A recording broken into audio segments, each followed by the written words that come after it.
Okay, welcome everyone to Afghanistan in the Classroom, a workshop for K-12 educators in upstate New York, organized by the Cornell-Syracuse South Asia Consortium. The Cornell-Syracuse South Asia Consortium has existed as a federally funded national resource center for South Asia since 1985, currently one of only 8 South Asia NRCs across the country, and part of our federal mission is supporting regional educators bring South Asia into their classrooms. My name is Matt Baxter, and I am the program manager at Syracuse University's South Asia Center. My colleague Daniel Bass, who manages Cornell University's South Asia program, along with outreach coordinator Sarah Plotkin, were part of the team that helped organize this K-12 virtual workshop. In recent years, upstate New York has welcomed a significant number of Afghan families. This virtual workshop provides approaches and tools for elementary school educators to introduce Afghanistan into their curriculum and provide a nuanced view of the people and culture of the region. Participating educators will receive an overview of Afghanistan's history and current political situation, activity ideas and materials exploring cultural themes like holidays, letters and numbers, language, food, clothing, and so forth, as well as age-appropriate songs and stories addressing more complex issues like education, gender, politics, and religion. This workshop today is led by Akbar Quraishi and Amy Friers, alumni of Syracuse University's Public Administration and International Affairs program, who both have extensive experience in Afghanistan. Together, they founded an international relations-focused university in Kabul, in addition to working with the previous Afghan government and various NGOs in Afghanistan. Akbar and Amy are not only SU alums, but they have a unique relationship to SU's South Asia Center, being married, if I understand correctly, by Professor Emerita Sue Wadley, who's here today, who not only was one of the founding members of SU's South Asia Center in the 1980s, but served tirelessly to support the South Asia Center as its director for well over 3 decades. Akbar and Amy are currently raising their family in the Albany area, hoping to witness once more a return to normalcy in Afghanistan. The formal presentation will be followed by a Q&A. Please put any questions you might have in the chat during the presentation, and we'll go through them during the Q&A. So with such introductory remarks out of the way, please join me in welcoming Akbar Quraishi and Amy Friers, who will provide us with an online presentation this afternoon and will help us get started. Okay, thanks. So Afghanistan, close to our hearts. We are going to talk about Afghanistan in an order that is what Matt just explained. Introduction, overview, some cultural topics, and talking and interactive segment, question and answer. So Afghanistan, you see the map, it's small, the size of Texas, in the heart of Asia. We used to call it heart of Asia, loving our country.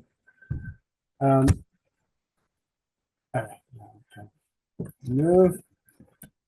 So we're going to be talking about the current situation, then holidays, alphabet, anything that can be used in classroom, familiarizing kids with the language and how it sounds, the foods we eat, the clothing, and some songs and the stories about Afghanistan, including the library class, right?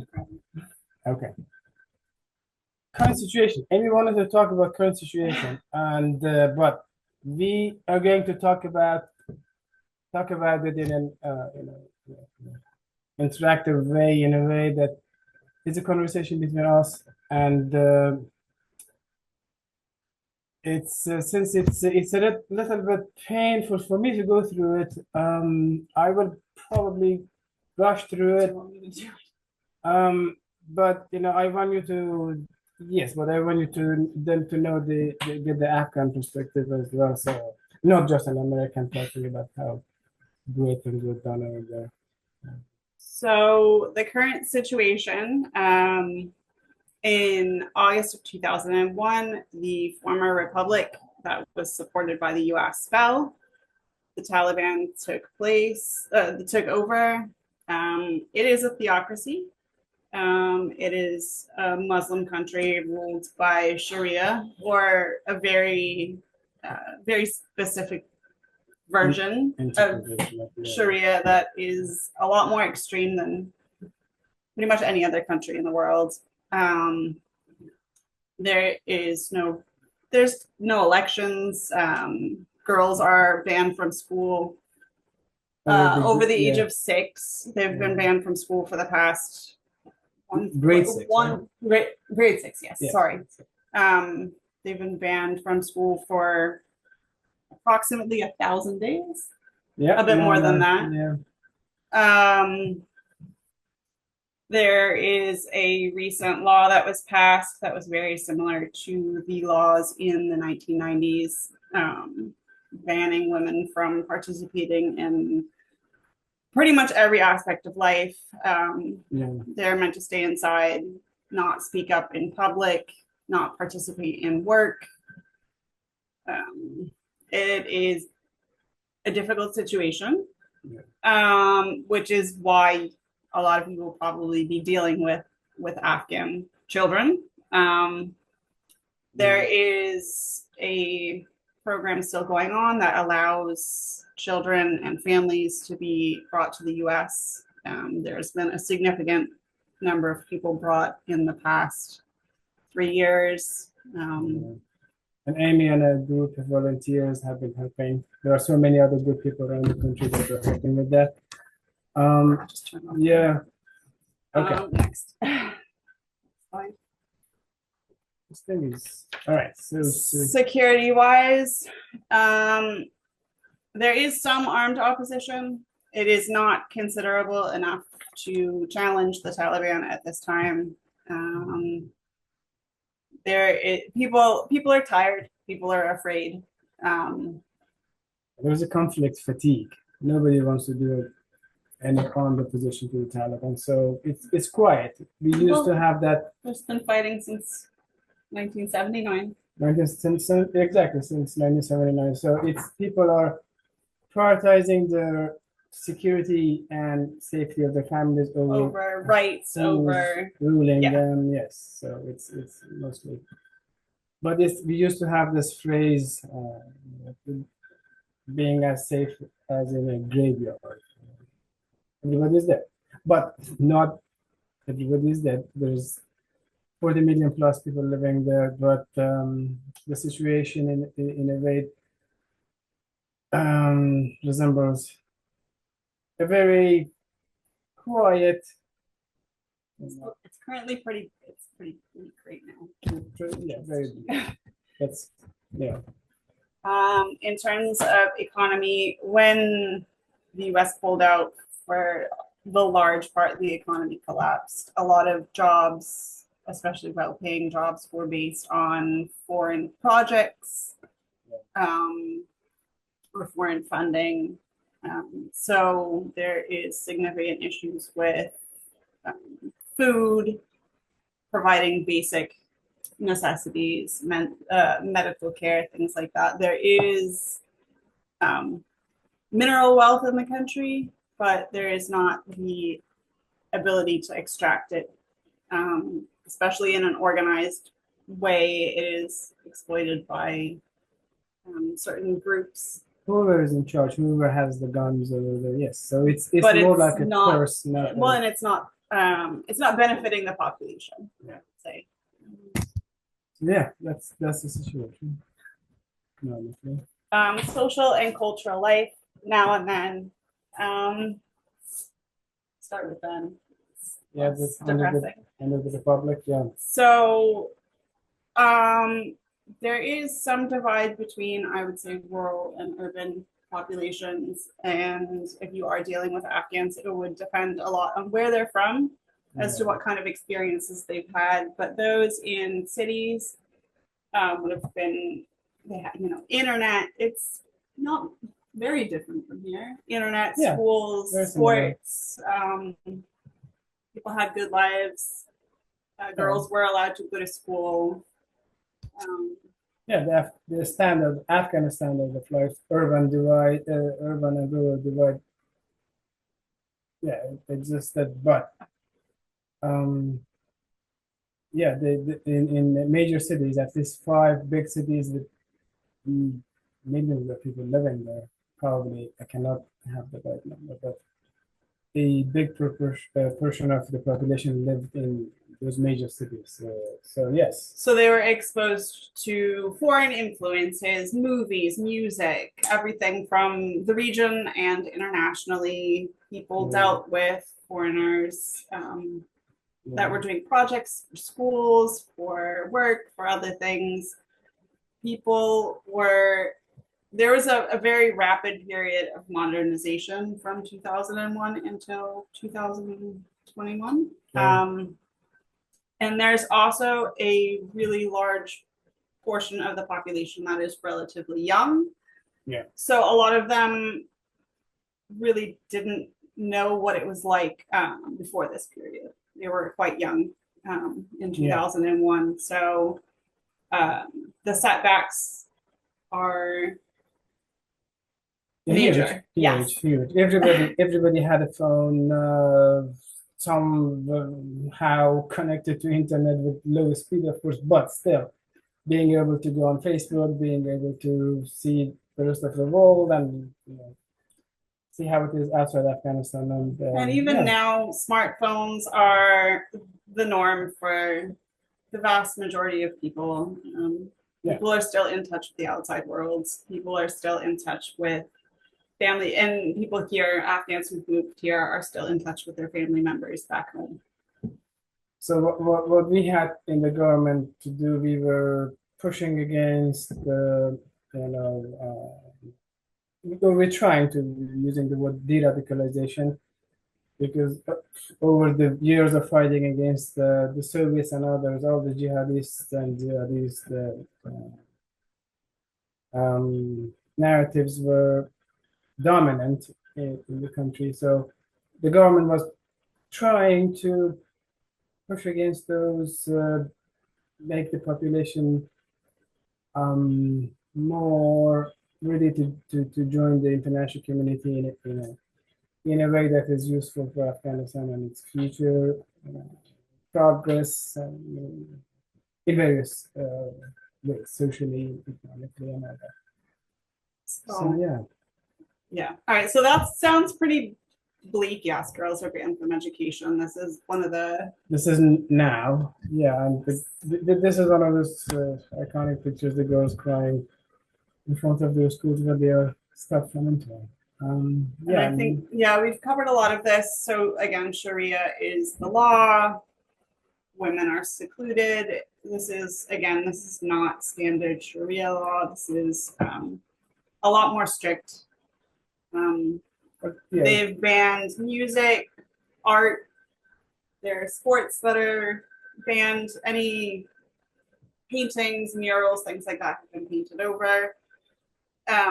It's bleak currently. They Let's move on to the happier parts. They try to undo whatever we did during the 20 years of Republic and international support in Afghanistan. So, I mean, all of us do still have hope. There are people who have left who are still practicing traditional Afghan culture, which is not what is happening right now. It's a lot happier, more cheerful, lively celebration of life. And while there has been periods of the Taliban ruling before, there is always backlash. So personally, we're not giving up. Yeah, in my lifetime, I have witnessed the change of government from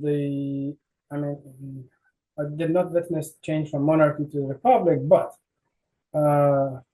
yes, I was 1 year old. So the monarchy to republic, republic to communism to religious mujahideen to the Taliban to the republic, and now back to the Taliban. So people are in Afghanistan.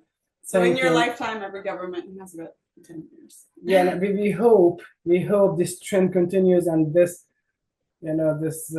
situation passes as well, and there is a more normal government who takes over and people can have some of the freedom they deserve.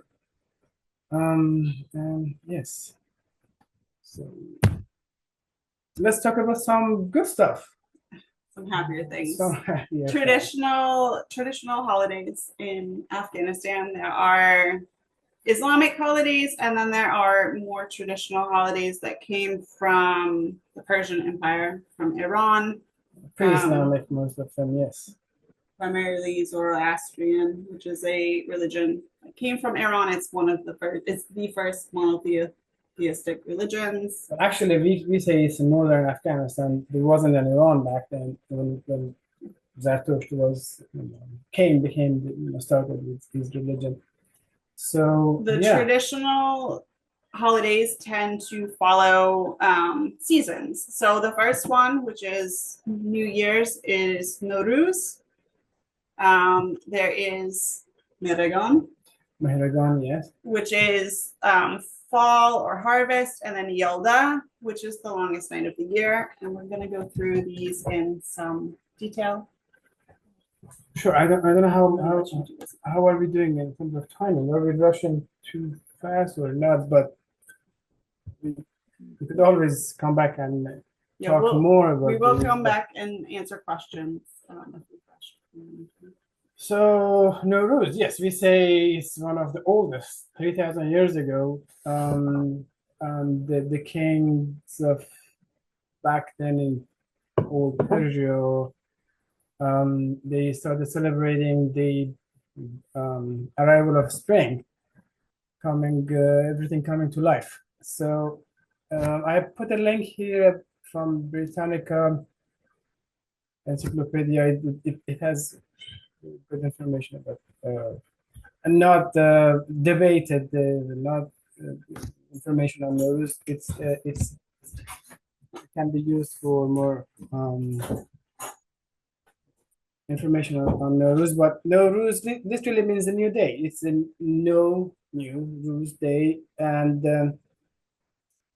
it's celebrated in the region, Afghanistan, parts of Central Asia, Iran, parts in Turkey, Kurds, and other Kurds. I've heard some Romas in Europe, even maybe I'm not right about that, I'm not sure. But some of the Persians who moved to India a while ago as well, it seems they also somehow, some way celebrate Nowruz. It's when I was a kid at school, I loved it because it was 2 weeks off. But the part I didn't like, our teachers used to give us a lot of homework over Nowruz. So we would rush through the couple first days and finish it and then have fun.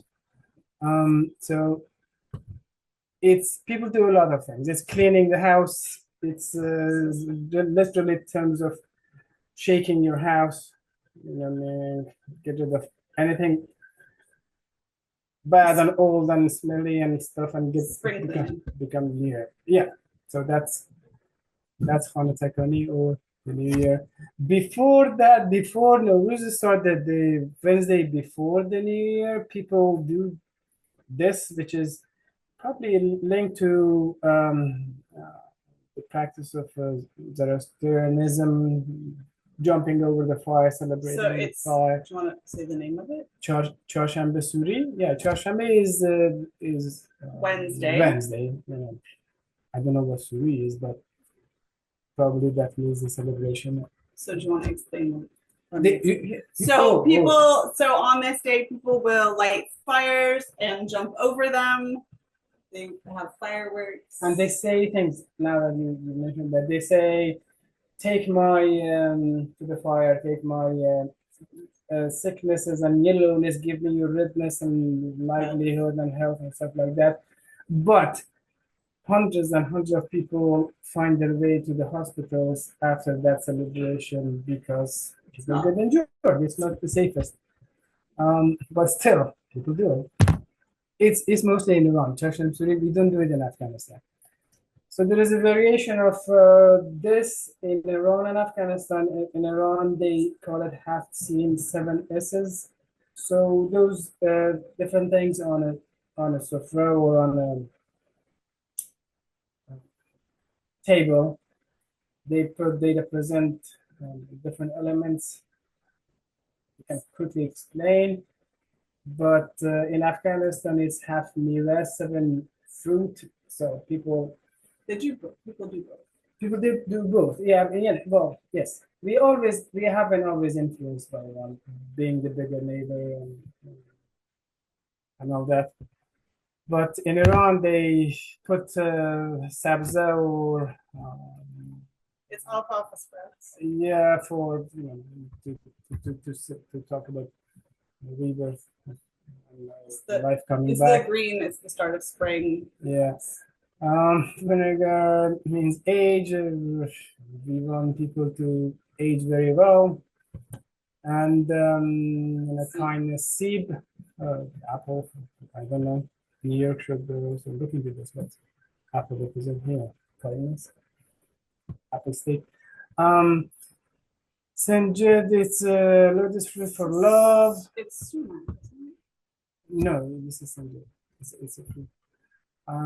This is samanu, another thing for sweetness. It's like a wheat pudding, sort of. Yeah, and they put some coins on the table as well for prosperity. We hope they become more prosper during the coming year. And garlic or seed is for health. And yes, we do this as well with painting and So, dyeing. It's very So this one this holiday comes around the same time as Easter, and they also dye eggs. So there are some things that are kind of similar. But we just don't dye the eggs because we are Afghans. We of course we fight the eggs. So somebody pulls it and so they you hit it, and if you break the other one, you take the egg. So and all that. The kids, of course. They're boiled, and you'll take one, and someone holds it on the sides, and then you hit the top with another one, and whoever is standing with the egg that is not cracked wins. Exactly. So dying and egg fighting is another thing. Among those things other things we used to fight with. Celebration of Nowruz, well, in Iran, it's more extensive. In Afghanistan, it's primarily in the north in the north, and the western parts of the country. Yes. And it also is in neighboring countries. Yeah. So, which is, for example, Kurds, another ethnicity in Iraq, Syria, and Iran, they also celebrated their own way. You see them here dancing. This is just a traditional dance. And in Azerbaijan, Azeris, of course, another neighbor of Iran. Turkmenistan is our neighbor and neighboring country. Yeah, to the north. They were under the Soviets, but they are coming back, celebrating more of these traditions these days. Tajikistan, the same as Turkmenistan, the northern neighbor, celebrating with music and dance, and they have extensive festivals too. And these countries that border Afghanistan, they're also represented in Afghanistan. So there are Turkmens and there are Tajiks in Afghanistan. It is an ethnically diverse area. So the areas where these people are is and Uzbeks, yeah. So and of course Afghanistan as well. Apparently they celebrate in the White House too. They put a table together and they celebrate Nowruz. Yes, people go out. This is a fun one. So on the 13th day of Nowruz, so it really is a 2-week festival. Everyone goes outside. By then it's proper spring, not like New York. So it's green, it's warm. So Sizda is 13, and for some reason, and Bidar is outside. Leave unfinished. Something that probably happened back then. It's the cursed number. Friday the 13th. So they say you don't want to be inside, or something bad can happen. So everyone is outside. Everybody leaves, goes to the parks or the mountains or wherever they can go to, and just have the picnic and stay outside. I do not really know what cursed it was that one. Just to get excuse to it. Yeah. Right. So we talk about Mehragan because it comes before. Yes. So Mehragan is another celebration which is not celebrated that much. However, this is more of the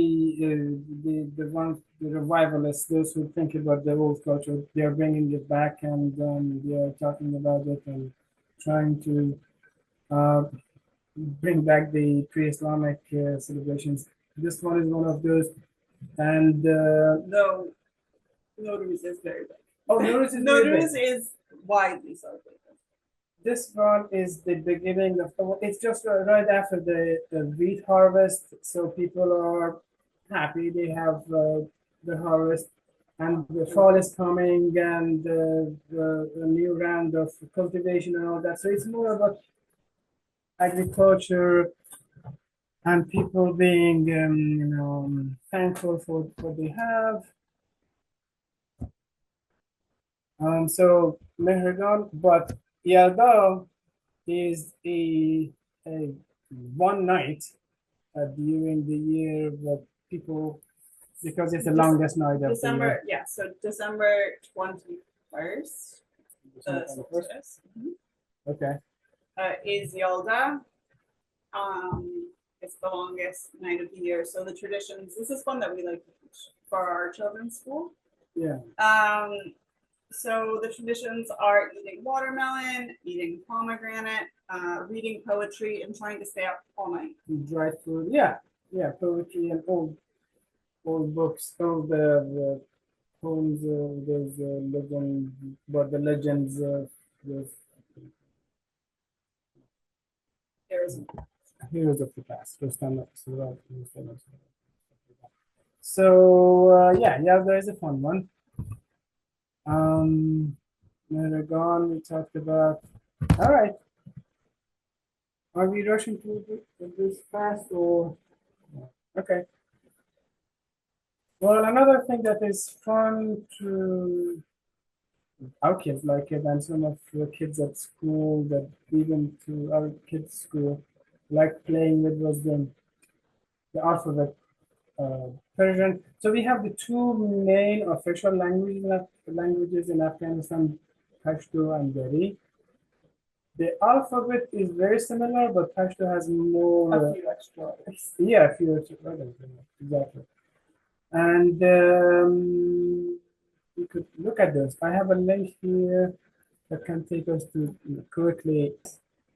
All right, so this is the alphabet. We, of course, we start from right to left. And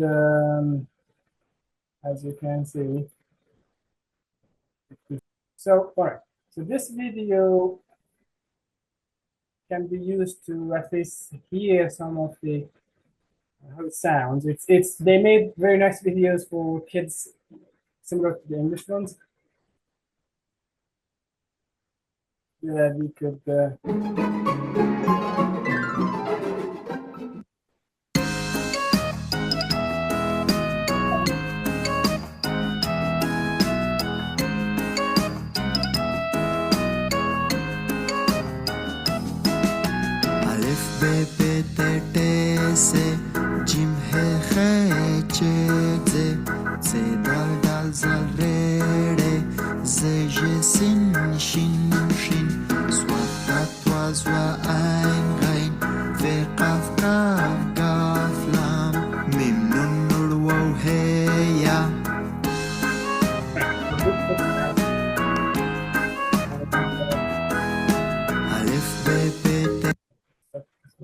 Good. Well, since there is everything in the US, the Afghan food also exists here, and it's very. I like it, and it's very meat focused. The meat and rice and all this. Yes. So I mean, it is very much an Asian culture, Central Asian. So rice is the basis of pretty much every meal. It's also traditionally there were a lot of nomads or herders or shepherds. So it is easier to raise animals than to grow vegetables and other foods there. So for the most part, the diet is very heavy on rice and meat and oils. Yeah, Kebab is probably the thing that everyone knows. and bread. Wheat is one of the major things. Rice is imported. In the past, we had more water before the climate change, so there was rice growing in other parts of South Asia, Central Asia, like Pakistan and India. But now it's more imported. Yeah, it's and there are Afghan kebab places all over in the U.S. And you like it. So this is one of the food that Amy loves. This would be my favorite Afghan food. So mantu is a dumpling. This is the Afghan version of a dumpling. It has a wrapper that is just a dough with rice, with meat, usually lamb or beef, ground inside for the filling, and then there is a sauce made of fermented yogurt, which has a very distinctive flavor, and lentils on the top. You have to have that special dishes for that. Yeah, they're steamed dumplings. This is a delicious food, but it's probably one of the more labor-intensive things that people make. It is not something that people eat on a regular basis. It's a celebration kind of food where guests are coming over more than, or when they feel like it. Yeah. The woman of the house, when she likes to make mantu, then she loves to make mantu. So yeah, this is food is in Afghanistan, and I would say that the past history of Afghanistan has influenced the food. So it was part of the Silk Road. So there are influences from China, India, Pakistan, Iran. So these are foods that you'll find variations on it in most cultures in the area. Yeah, they can look good, very appealing. But they can be not that much healthy because it's one of the least healthy. It's one of the least healthy diets in the world. Lots of oil is used, at least for the rice and carrots that is in this. So do you want to explain what that is? Okay.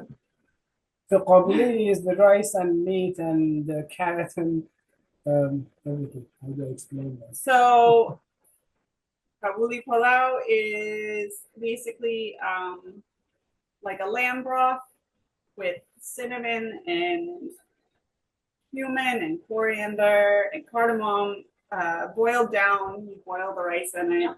And you put carrots and raisins on top. So basically, it's just everything boiled in lamb fat.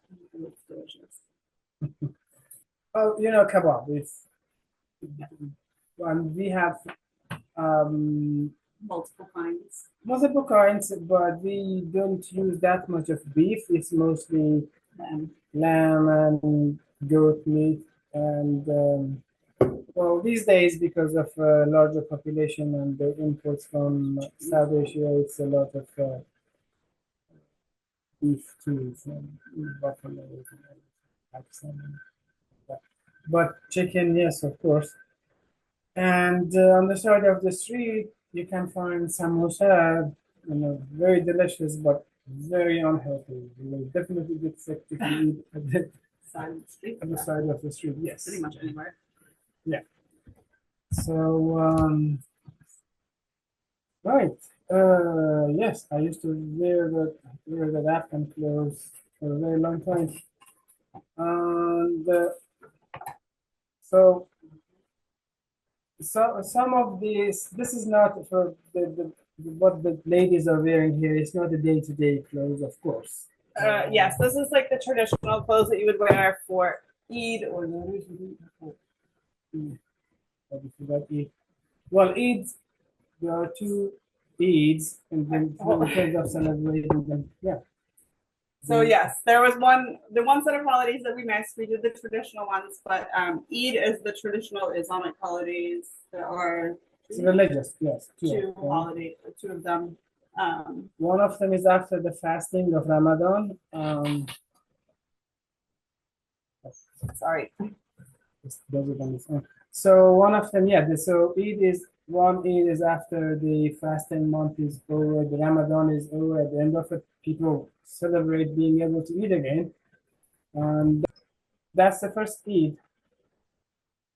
And then The second is after during Hajj. You know, the pilgrimage to Mecca. The people over there, they sacrifice an animal, and the people when they do it. It's the idea is to share the meat with the poor and the needy around you. So that's what people do. But eating a lot of meat. So the tie into the clothes. These are not the types of clothes, particularly the women's clothes. This is not something that you would wear on a day-to-day. This is what you would wear on Nowruz. This is what you would wear on Eid, which is what reminded me. These are the kinds of things that, and especially children wear these often on these types of holidays. Yeah, and there is an ethnic diversity around the country in Afghanistan. As we said earlier, we have Uzbeks, Tajiks, You and want to go others. through and explain from left to right which is which tradition? I mean, not really, but some of them, the names, like those hats, are worn in one part of the country. So, all right. Some are in a different. So well, yes, I have one of them. So this type of hat is called a pakol. It's a pakol or something, right? Is it just Tajik hat? Well, and others in the mountains they wear it and they pull it down in the winter to stay. Traditionally worn in the northern parts of Afghanistan. It's a men's hat. Also, Cornell-Syracuse, all that. So yes, so it is northern eastern, well, the end of Himalayas, all the cold weather, and these are boy clothes. Videos still on. So just to kind of give some examples, I brought my kids' traditional clothes. These, I don't know how well you can see that. Okay, so this is the shirt, and there's a little vest with pants. These are traditional boy clothes. There is embroidery on here. And while we say that these are not worn day to day, these are really comfortable. So this one is not uncommon. This is like wearing your pajamas all the time. So Yes. that's why people like wearing them. It's very comfortable. So that is what boy clothes look like. There is a lot more variety in girl clothes. And I know that the pictures that people usually see of Afghanistan is hijab and burqas and the blue things. But traditionally, the clothes are a lot more colorful and bright. So bright reds with embroidery and gold and bells and mirrors, the bright whites. And these are not just the kind of clothes that children would wear. Older women would wear these on traditional days too. But even the non-celebratory clothes also, that's colorful as well. And well, these are they're celebration clothes because they're the traditional clothes. People wear things that are more practical on a regular basis now, more Western clothes, or things more similar to like India or Pakistan at this point. But these are pretty, I don't know if you can see that there's mirrors on here and embroidery. But these are they're a lot more lively than the pictures that you see in the media. So these are the more traditional clothes. And people inside their houses, or in the villages, or in confined places, people do not necessarily wear those burqas or chadors and stuff. So one of the books Amy is using when we go to classes here, I'm using this is not helpful. The video comes on and off. So when we go to our, or when we talk to our kids about, we're sorry, you apologize for this lighting. Yeah. But there is you could add a link to that book. And it's also in the culture kit. It's in the yes, and we can talk about the culture kit. So Daniel. Yeah. So some of the books that we use to familiarize the kids with what Afghan kids go through. One of them is a very good one that can be found on Amazon as well, the Library Bus. So the Library Bus is a book from a little girl's perspective. It is about a bus that was a real bus in Afghanistan that was a school bus that was converted into a library that would go from city to city to give kids who didn't have access to education or didn't have access to schools or libraries in more remote areas or refugee camps access to books and programs and education. It's a very touchy story. Touching. Yeah. Story. I'm still learning English. So yeah, and it's a true story, and there were many like this people, educators and activists who would find a way to help educate those who had no access. And I found that this book is a good book to teach people about refugee camps, about World Food Program, about hunger and poverty in an age-appropriate way. So that is a book that I like to use. So I think Akbar had some videos that he wanted to play your songs. Oh, so some of the I would call them projects. Some of what was happening in Afghanistan in terms of empowering women and girls was opening up the space for them to be in the media, do art, music. Was one of those, and projects like Afghanistan, where you could catch up on school and learn skating and all that. It's one of painful memories for me to remember that we lost so many good talents, people who were helping the girls and women and girls who were becoming artists and all that. Some of them left the country, some of them are not able to practice anything.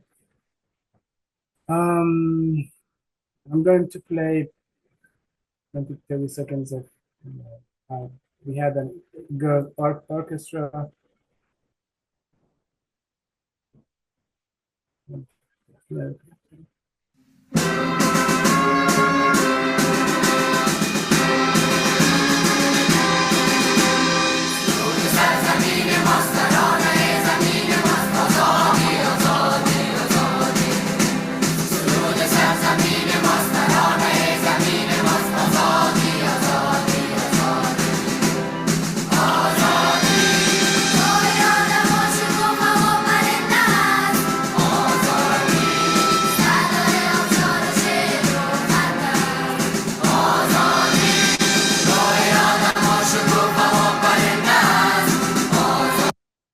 I cannot really listen to this anymore. It's talking about freedom, yes, and I don't think the people here won't take it for granted, but in Afghanistan,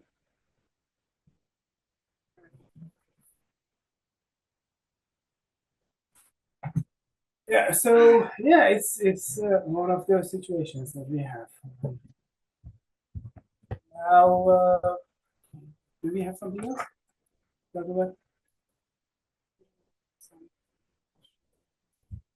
Yeah, I think we rushed through this, which is.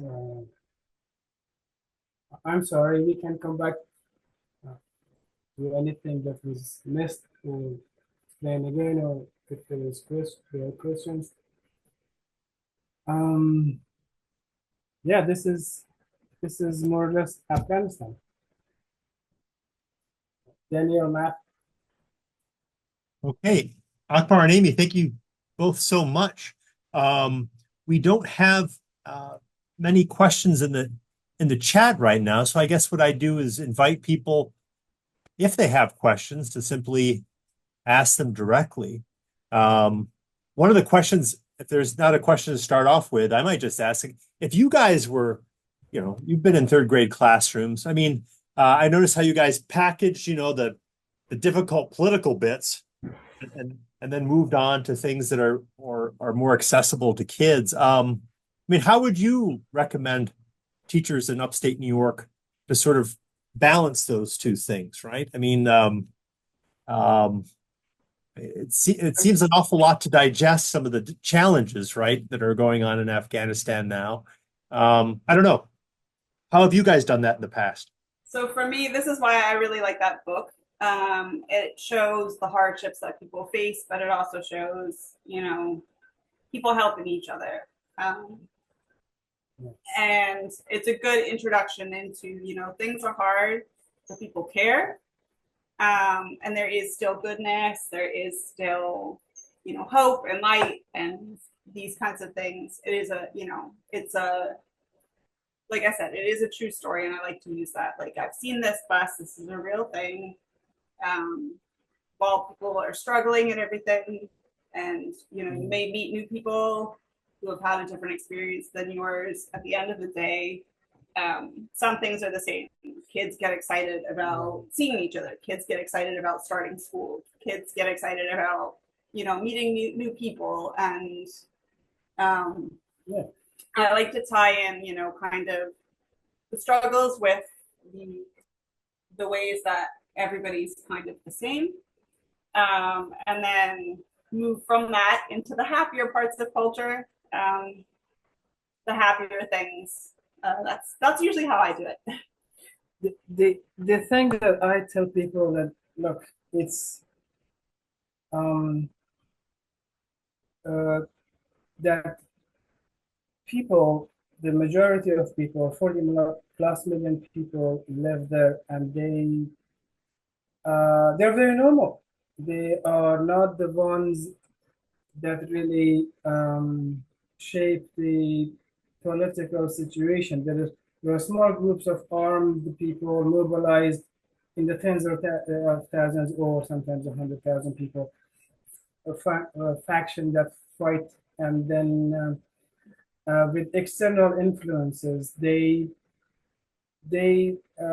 dominate the country in a way that the population at large do not necessarily like them. The people, and people are quite normal when you deal with them at individual level, at family level. The hospitality they show, the stories they have,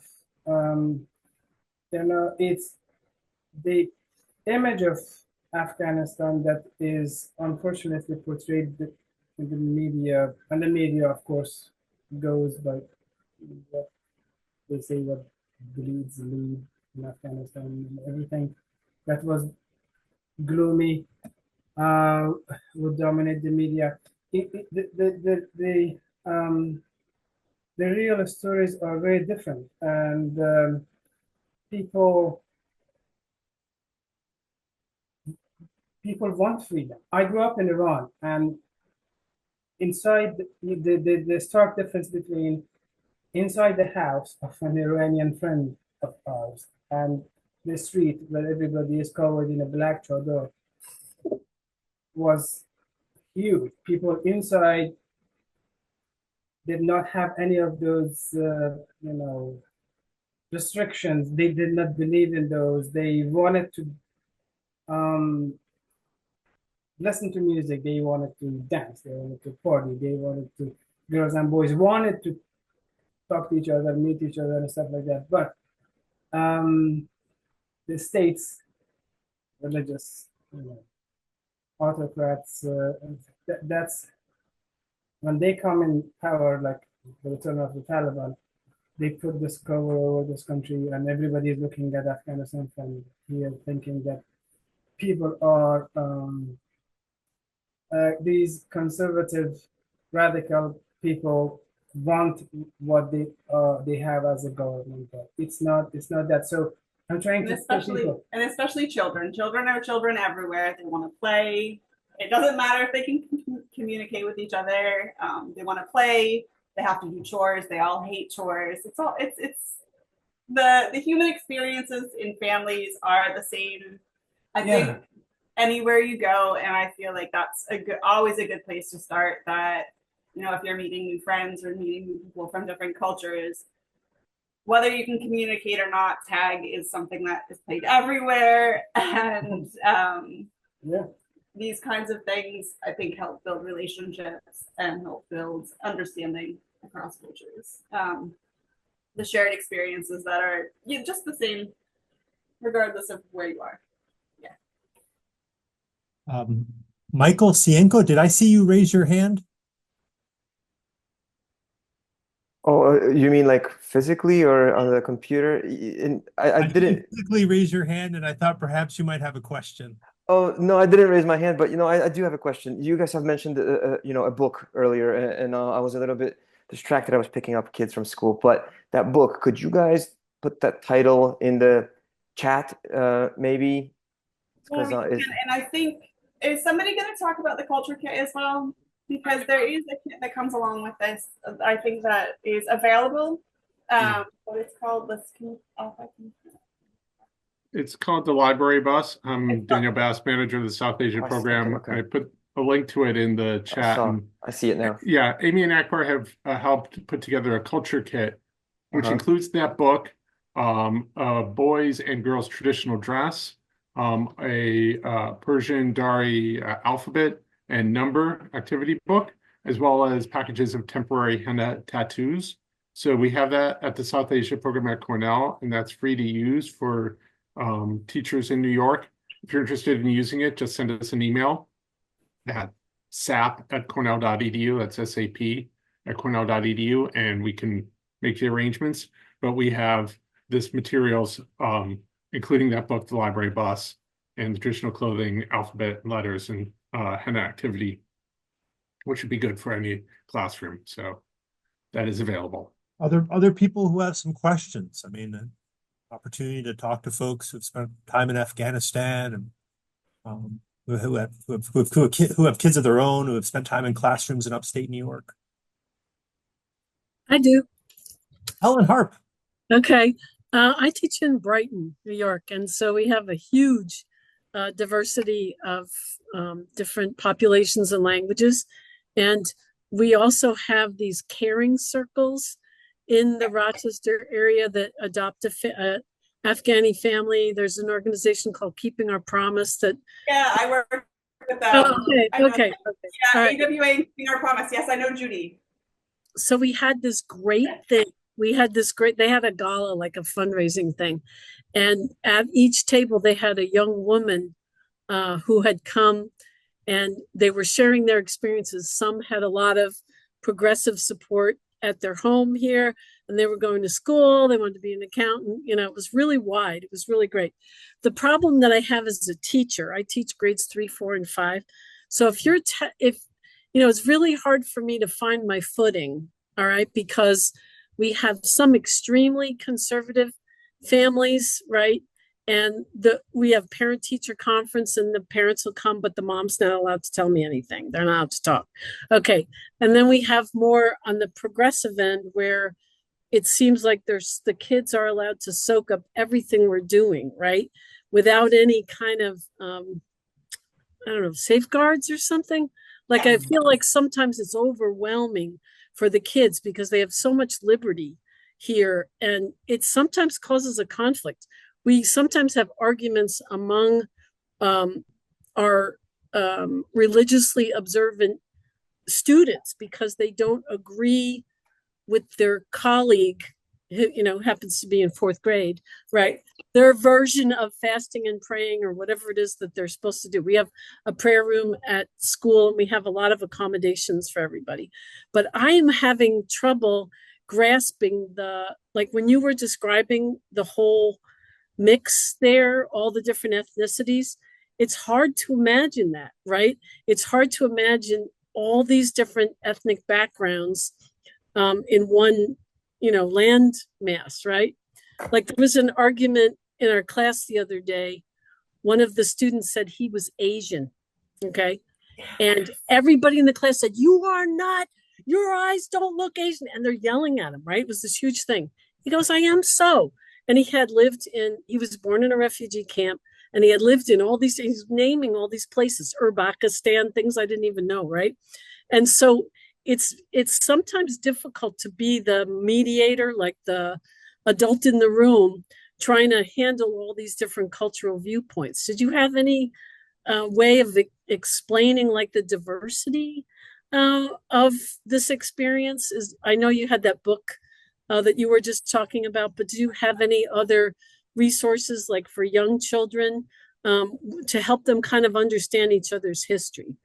They're not always kind, right? I mean, they're not always welcoming. Oh, yeah, and it is hard, especially little children know the world that they've seen, which is what they learn through their families. That's actually a good question. I don't have a good resource for that. I think, I mean, if I tell you myself the way I was brought up, you know,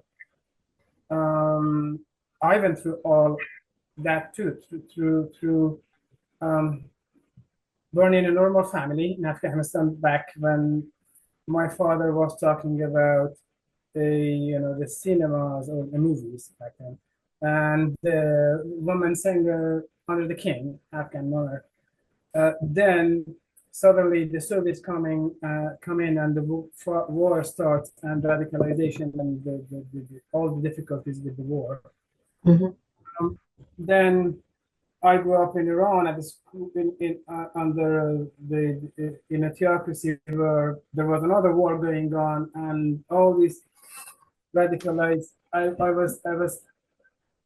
tell some of my friends that I have saved so many down to America when I was a kid at school when they lined us up every morning. All those slogans that they had us repeat. That God knows many.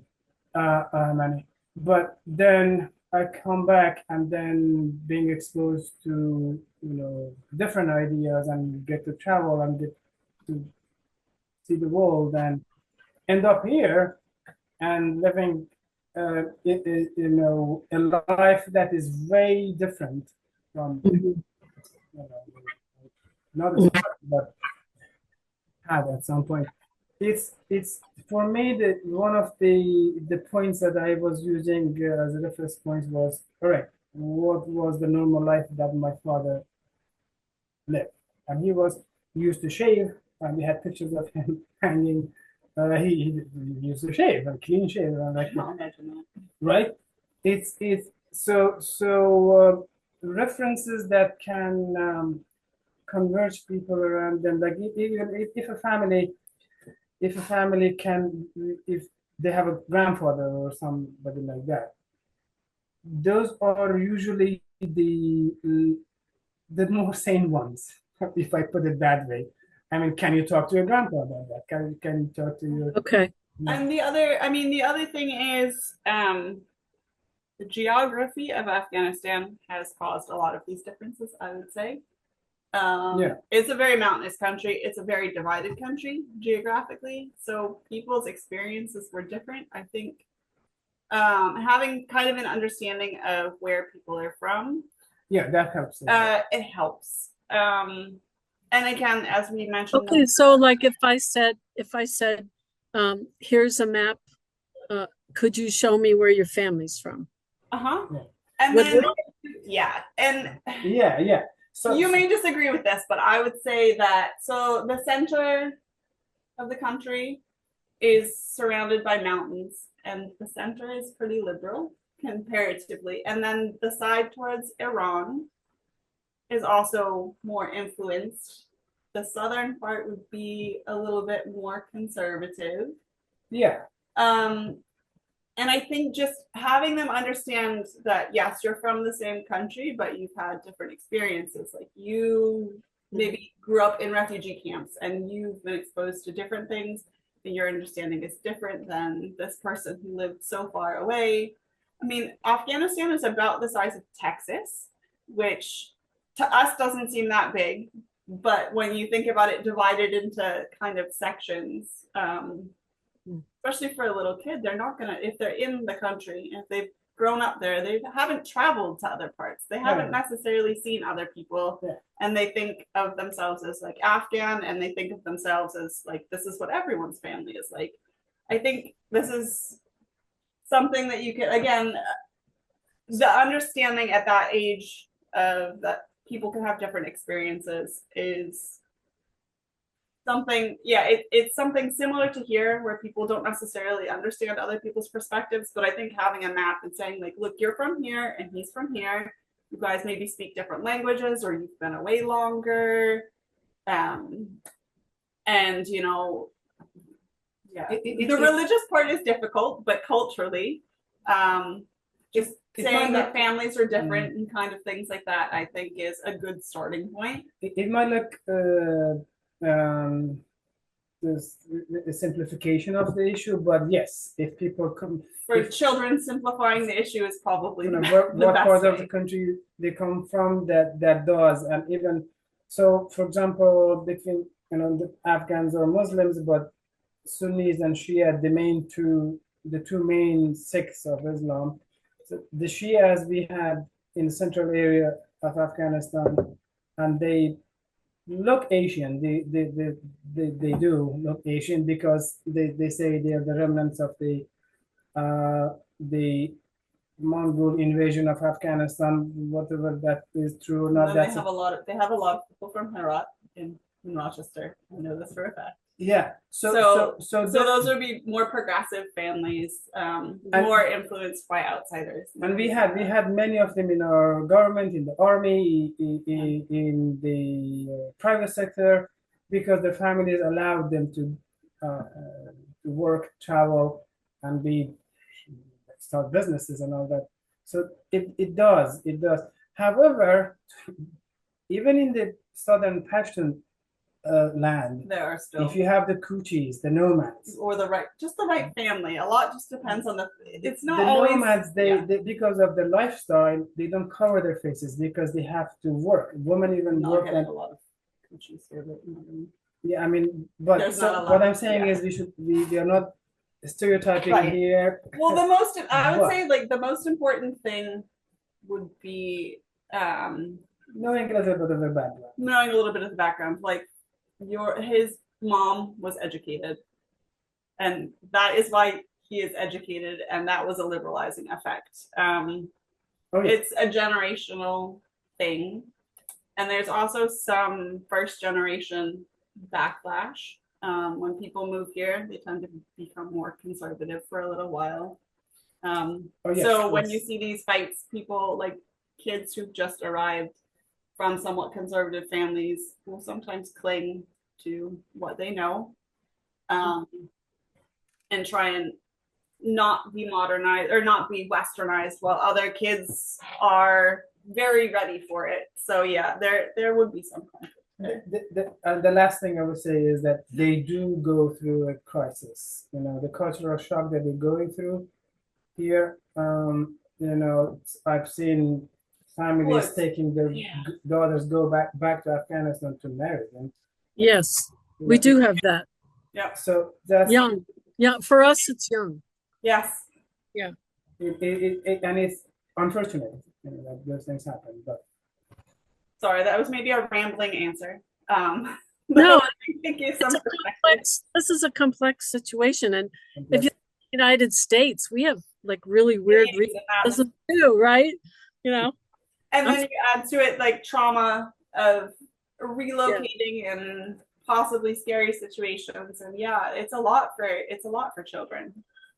yeah, and they are on the defensive, like oh, these people are here to change us, convert us, and make us, you know, what we are not. And it's very delicate situation for many families to deal with, and the host, oh, that's can't imagine how difficult it is for the teachers and educators.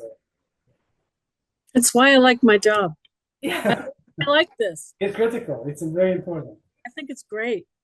I'm so thankful for your insight. It's great. Thank you very much. Very helpful. Ellen, can I ask you a question? Sure. Okay, so what is the source of authority you've drawn upon in adjudicating these sorts of things in the classroom, third and fourth grade? Is it just I'm the teacher, sit in your chairs, or what is the sort of thing? What is that's very antiquated.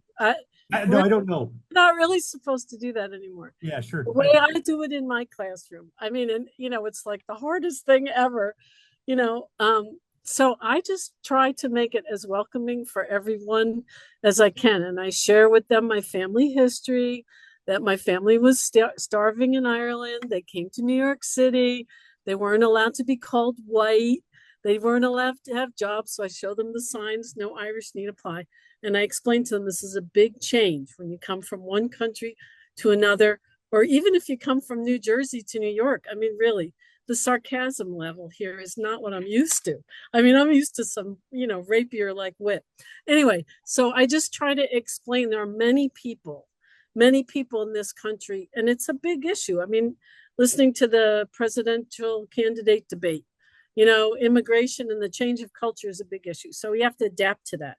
We have to say, okay, how do we make kids of all backgrounds feel welcome in the classroom? Because if they don't feel welcome, then they really can't learn. And it's amazing what they can do. Like some of the third graders, they come here not knowing a word of English, and they don't even have the same alphabet, and they write from right to left, and it's a whole thing. And they are so quick. I mean, it's embarrassing how easily they can learn. And, you know, my Arabic is not that good. I mean, you know, I'm pretty good at Spanish, but my Arabic is horrible. So anyway, I think making a welcoming culture for everyone, and then in trusting the kids to make their new classmates feel welcome. So we have a really good English as a new language staff, and they're really, really good. And they're the ones that they make sure that all the communications to the parents are in their home language. And I think that's really important. So we use a lot of, so I teach technology. We use a lot of Google Translate. We use all these different things. Like I've taught kids how to code in 60 different languages, something like that. Everything that I use has to be able to be done in their home language, because I took these great classes at the University of Rochester about language acquisition. And they were saying that the theory was that whatever the kids learn in their home language also helps their language acquisition. I was like, okay. So a lot of the things that we do, building robots, learning how to code, a lot of those things you're able to do them in many different languages now. A lot of Microsoft Immersive Reader is really helpful. So I just kind of try to adapt so that everybody feels comfortable here. And a lot of times I notice that when the kids come, they'll find a person of their similar background and their similar language, and they'll buddy up for a while. And then after they kind of get their feet on the ground, then you see them start to reach out. But that initial period, you know, kind of making them feel like it's okay if you don't know what I'm talking about. You know, it's all right. Your friend here is going to help you. And I don't put any pressure on them, because I don't really like it when they cry in class or wet their pants. You know, that's like a lot of work for me. So I try to be as welcoming as I can. I don't know. Does that answer your question? It's a daily thing. I mean, it really Yeah. is a thing. So No, that's really interesting. Thank you. And I know Rochester, I mean, I do work. That's one of the Akbar said I help bring people here. The organization that I work with on that is based in Rochester. oh, okay. I really, like, I know how many people, like, I have some of my families, you might be teaching some people that I brought here. So we thank you for what you do. Yeah, well, the church that we go to took this on. They have a caring circle, and other people joined it, and they actually took a house, and the people like cleaned the baseboard. I wanted them to come to my house. I was like, wait a minute. So they kind of cleared out this house, and they helped the family get established. They take them to doctor's visits and stuff. We have some doctors doing it. And so it became this like really supportive thing. And I thought, wow, this is great. You know, and so like we had everybody, all the family that came here wanted to know, what is this Christmas thing you're talking about? So they showed them, they brought them, like had a meal, and they said, these are some of the things that people do for different winter holidays, not just Christmas, right?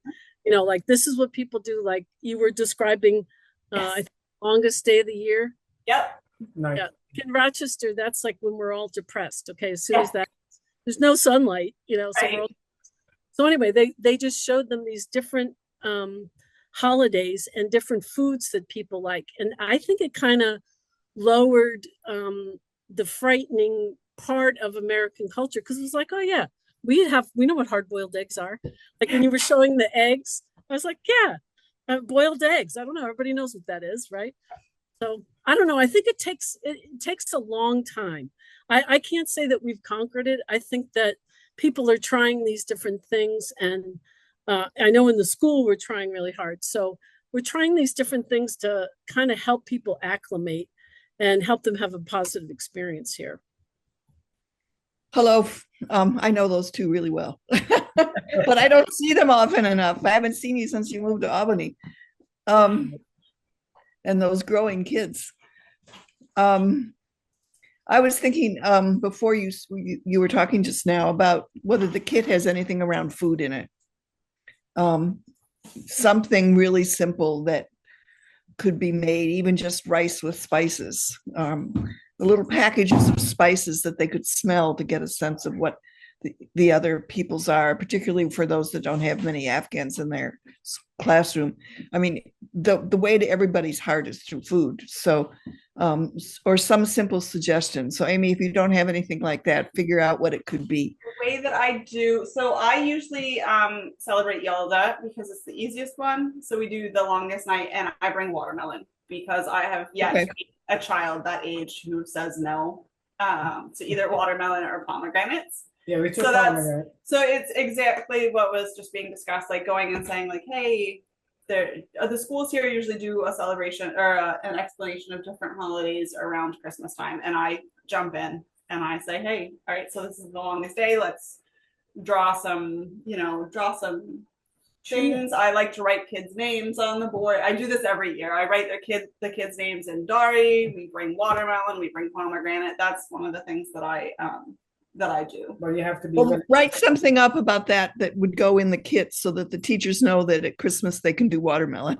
Absolutely. I mean, that's the kind of thing that I think is perfect. Yeah, but and that's the one you got to put it in the kit so the teachers know that it's available as an option. Absolutely.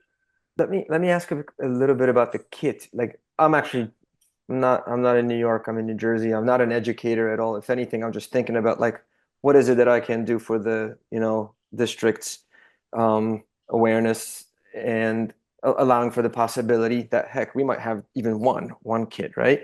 I just don't know. I actually don't know. But the kit, if that's something that I was to look at and realize like I need to get this to these people, these educators in my district, I'm assuming it's something that would be easily moved over. Is it all digital? Is it? No. So like the clothes and things like that they're physical. It's physical. Things. Okay. There is a list, and I mean, there's links where we bought things if that's something that people wanted that's outside of this.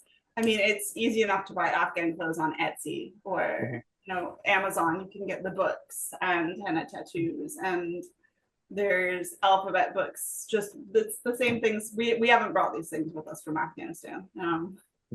So it's easy enough to get those things, and recreating the box is absolutely possible. Yeah, we are only able to give the kit physically to people in the Ithaca, Syracuse area, but if you contact us, we can send you the links for what's in there, and so if you want to order that for yourself, Assemble it. Okay. yeah, you can assemble it. But the physical kit we need to pick up and drop off Gotcha. for people who can come to Cornell or Syracuse. Yep.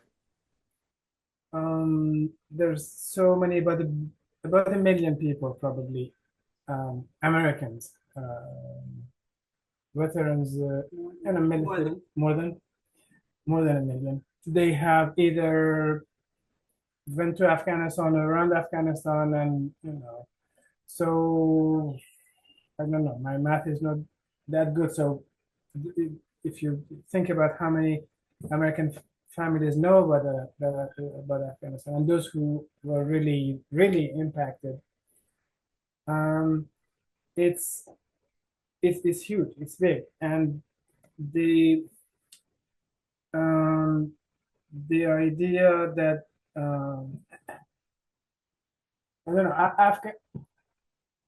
Afghans can, the students and the families, if they are sort of connected, reminded, or talked to about how many good people have helped Afghanistan over the past 20 years, and still many are doing it, that could also help in terms of morale, feeling welcomed and supported and all that, because it's easy to get lost in America, and being the feeling of being uprooted and not knowing anybody. So in terms of educators, if they remind the kids or their families, if their interactions with the parents, that so many people care, so many cared to be there, go there, do help, and so many still help and care. That could help with some of the symptoms of all this relocation and the cultural shock and all these changes that they are going through, maybe. But they are there. I mean, we have them. We talk to them, friends and others, who always keep us encouraged and supported. And thank you for being here and trying to find out more about these kinds of kids. I don't know if you noticed, but we both got choked up a couple of times. And I'd say that if it's hard for us to talk about these things, it is difficult for kids. And we really appreciate that people are trying so hard to support kids and make them feel welcome. So thank you.